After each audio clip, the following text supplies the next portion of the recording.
नमस्कार, बहुत स्वागत है आप सभी का। न्यूज नेशन देख रहे हैं आप, आपके साथ मैं हूं अमृता गर्ग। सवाल ये कि क्या दिल्ली धमाके के तार फरीदाबाद मॉड्यूल से जुड़े हैं? ऐसा इसीलिए क्योंकि पुलिस ने कश्मीर से लेकर फरीदाबाद तक इस आतंकी नेटवर्क का पर्दाफाश कर दिया था। 3 डॉक्टर्स की गिरफ्तारी भी हो चुकी थी और चौथे फरार डॉक्टर की तलाश जारी थी। उधर चौथा डॉक्टर दिल्ली की पार्किंग में बैठकर इस हमले की साजिश रच रहा था। देखिए।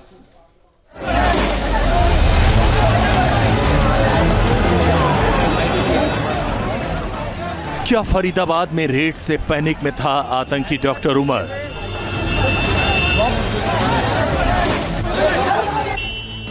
क्या उमर ने हड़बड़ी में बनाया था दिल्ली ब्लास्ट का plan?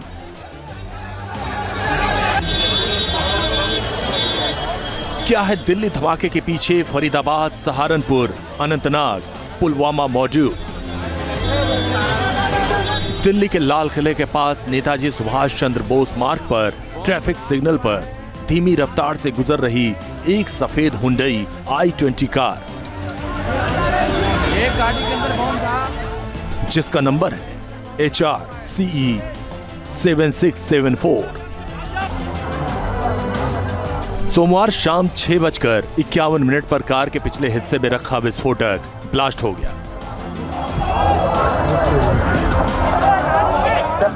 Delhi police special cell ने शुरू की तफ्तीश और कार मालिक तक जा पहुंची। मोहम्मद सलमान को हिरासत में लिया गया। उसने कार जम्मू कश्मीर के तारिक को बेची थी। अब फरीदाबाद ली। यहां से शुरू हुआ पूरा जाल। जम्मू कश्मीर और फरीदाबाद पुलिस के ज्वाइंट ऑपरेशन में गिरफ्तार हुआ डॉक्टर मुजम्मिल, पुलवामा का रहने वाला ये सीनियर डॉक्टर अल फलाह यूनिवर्सिटी में काम करता था। पूछताछ में राज खुला। फिर फरीदाबाद में मिला 2900 किलो संदिग्ध विस्फोटक, 20 टाइमर, 20 बैटरियां, 8 बड़े और छोटे सूटकेस में छिपाया गया सामान, यानी किसी बड़े धमाके की तैयारी। पुलिस ने अब तक आतंक के 3 डॉक्टर को गिरफ्तार कर लिया था। पुलिस को तलाश थी एक और फरार डॉक्टर की। क्या वो चौथा फरार डॉक्टर उमर था? दिल्ली में जिस संदिग्ध कार में धमाका हुआ, कहा जा रहा है कि उसे डॉक्टर उमर ही ड्राइव कर रहा था। ब्लास्ट से ठीक पहले का सीसीटीवी फुटेज सामने आया, जिसमें एक सफेद i20 कार सुनहरी मस्जिद के पास पार्किंग से निकलती दिख रही है। दिल्ली पुलिस के स्पेशल सेल के सूत्रों के मुताबिक डॉक्टर उमर पार्किंग में खड़ी i20 कार में लगभग 2.5 से 3 घंटे तक बैठा रहा। वो एक पल के लिए भी कार से बाहर नहीं निकला था। यानी फरीदाबाद में छापेमारी चल रही थी और डॉक्टर उमर कार में बदहवास बैठा हुआ था। सूत्रों के मुताबिक डॉक्टर उमर पैनिक में था। उसे पता चल चुका होगा कि देर सवेर पुलिस उसे धर दबोचेगी। शायद इसी वजह से वो कार से निकल नहीं पा रहा था। इसी उहापोह में उसने 3 घंटे तक गुजार दिए। ये कार दोपहर 3:19 पर पार्किंग में दाखिल हुई थी और शाम 6:48 पर पार्किंग से बाहर निकली। हो सकता है कि इसी खौफ में आकर उसने धमाके की योजना बनाई होगी।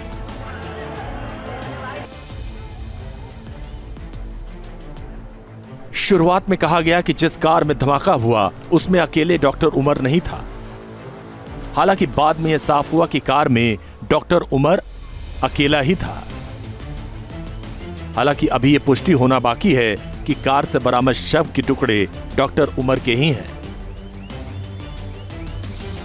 जांच एजेंसियां इसकी पुष्टि DNA रिपोर्ट के बाद ही कर सकती हैं।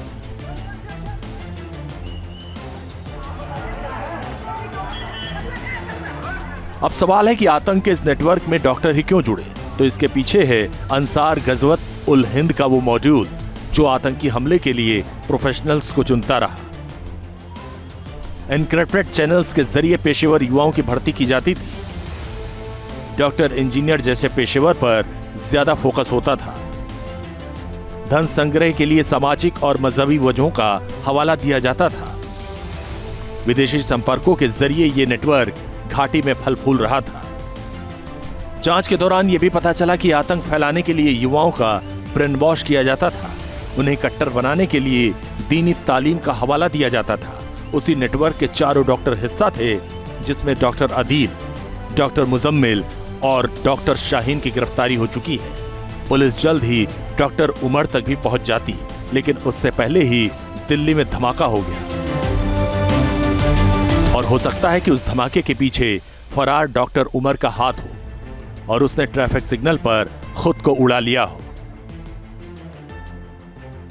Team news nation.